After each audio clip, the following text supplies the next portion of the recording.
Panalo love. Lasa?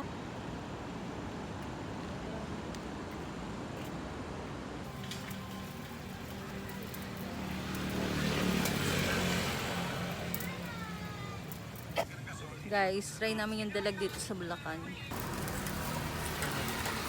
Aba eh. Hindi na lang nga din. Dalag special ni Kuya. Hindi pa tayo vlogger kaya hindi natin may flex si Kuya eh. Kapahit na kahit ano. Iyan na yon. Pansyahan na lang nung Ha?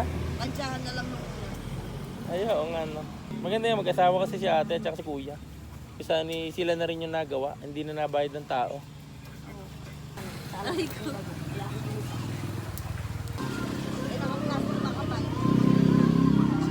Forma ng mukha oh.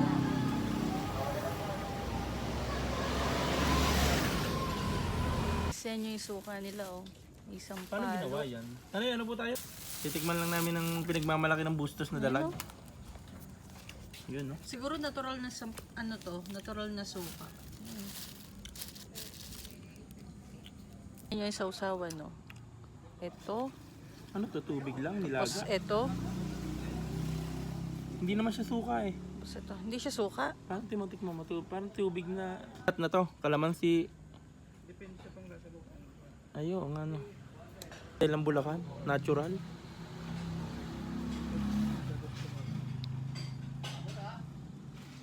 Bango. Nakantabi ang aso eh. Yun no. Sili. Yung sili. Hindi lang uso sa kanila toyo. Oo nga no. Yun ang terno ng kalamansi sili. Hindi, baka terno na rin yan. Ang sarap ng Ano to? Ay, sampalok. niluto. Yan, papakilala natin ang pinakamasarap na dalag sila. Yun no. Then, Yung laman loob. masarap. Ba? Sabi. Ano ba yung tsura ng laman loob? Tingnan mo kung ano yung tsura. Ah, parang malaki ang bituka. Pinakain din yan?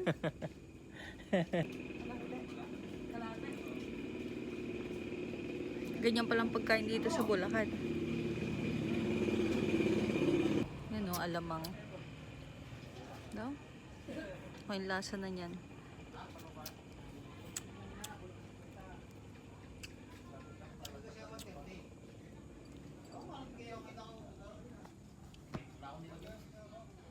Yun o. Hindi siya matamis pero Maalat? alamang yung lasa talaga. Maalat, hindi. Hindi naman. Sarap. Panalo love. Lasa.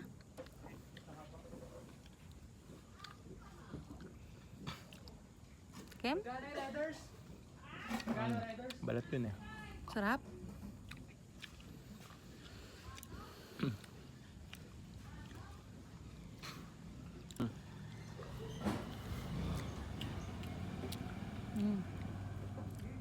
Sarap. Love. Hindi uso ang toyo dito. Pero ang sarap ng kombinasyon niyo. Sarap. Hudla, bandilim. Panalo oh.